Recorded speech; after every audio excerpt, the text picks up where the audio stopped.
Hi everyone, I'm Rodney. I'm here with Board Game Geek, and I've also been joined by Luke from Portal Games. Yep. And you've brought with you Imperial Settlers Roll and Write. Yeah. So this is us breaking into the Roll and Write game with the Imperial Settlers line. So Imperial Settlers is one of our popular evergreens, one of our main games, one of our main staples. And now you're pairing it with a very kind of hot. Yeah, and it works trend really well. in gaming. Yeah. Yes. So the whole thing about this is it is a roll and write game, but it was able to retain the engine building portion of Imperial Settlers extremely well. So to give a base overview, you have dice that you're rolling. Those are going to be your resources, and these aren't the dice that will be in the game. These are we wanted to get some really big dice so that's easier to show off at. But they'll be more like normal sized dice. Yeah, okay. But much prettier than this. So you are basically building walls and huts and granaries and bridges to get access to different fields. Every time you cross something out, that's an action. Yes. Would this be one player sheet right here? Yeah, so this is a player sheet, and this is going to be a player sheet as well. So you'll have two. This is going to be the Empire sheet, where you keep track of the score. You can have your notes section, name your empire, you collect your points here, and this is your buildings. So this is where the engine building comes in, that every building is going to either generate you an ability or more resources. And then you will in turn use those resources to further expand and build out. And in the base game, there's two modes. So there's a base game, and there's an advanced kind of variant. In the base game, you just build these buildings, and you'll get the abilities that they state. In the advanced, is that kind of the trade-off, that like building these gives you abilities, whereas working over here gives you more direct points? So it's like a trade-off. Well, some of these actually give you points too. Well? So for example, here you can cross off adding wood and stone to build a fortress, and that'll get you 3 points. You'd log this down here.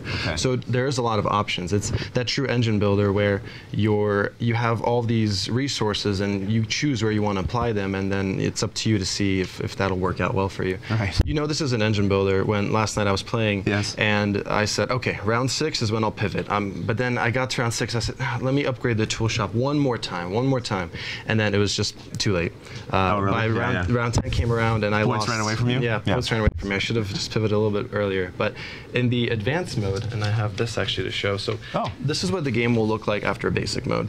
So you'll have the rightmost spaces crossed out, you'll have some of the harvest spaces crossed out, and everywhere that you manage to build a bridge.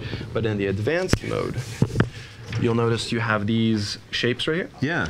So you'll actually highlight these shapes from the areas you've crossed out, and that'll actually upgrade your building. So now, you see here, the tool shop was upgraded twice, so now I gain +3 of that resource of that kind.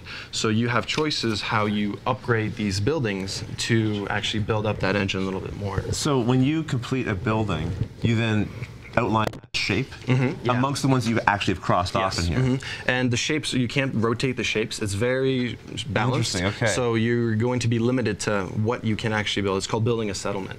So besides those two base modes, Ignace, because Imperial Settlers is such a popular solo game, and because it's so satisfying to figure out the optimal strategy for the buildings you have to create that most optimal engine, we have this, which is... And what is this? This is going to be another booklet that comes inside the game. 48 sheets. Each one of them is completely unique. So every single one of these is a whole new set of 6 buildings, and this is adventure mode. So it's like a solo mode you can go through to try to optimize each one of these building sets, try to get the high score, and we will have multiple, we'll have these available to purchase individually. So for example, for me, I'm going to have 2 of these, and we're going to go for this adventure mode together. Me and my wife do a 2-player kind of going through each one of these sheets separately. So you'll have 48 of these sheets for the base game and the advanced mode, and you'll have 48 of these sheets, which are all completely And then enough unique. of these for both? Like the equal? Yep, exactly. Okay, So and you also have these pieces here. So this is... These will be tiles, I think, in the final game, is that right? They're going to be tiles, and the active player will basically go through and choose one of these, and that'll give them some kind of benefit, and then it'll go clockwise. And then it'll go right back to the middle after the turn, and then the next active player will get first dibs. I had a chance to go through the rules on this earlier, and I thought it was kind of interesting because there are a variety, like you said, when you're playing advanced mode, you have this to think about, you're trying to power up abilities potentially to help you, you've got point collection here, and then, as you said, when you create bridges, you get to circle them off here to allow you to get access to these, which are more goods. Yeah, and then you have some of these abilities that will make harvesting these a free action. So then you go for this, you'll have a tool shop, which makes every time you harvest, you gain more. So you really have a lot of options, and it's a true engine builder in the sense that you have so many choices. Where are you going to focus on? Yeah. And I have to say, I particularly like this little section of the rulebook here, where it says our home rules. Yep. Write them down here so no one can say, that's not in the rulebook. Pretty clever. Yeah. And so when is this going to be available? This is coming out, the street date is June 20th. So. June 20th? And how many can it play at a time? 4. 4, okay, so 4-player, June 20th. And thank you so much for giving us an overview of this game. And all of you, thanks for watching.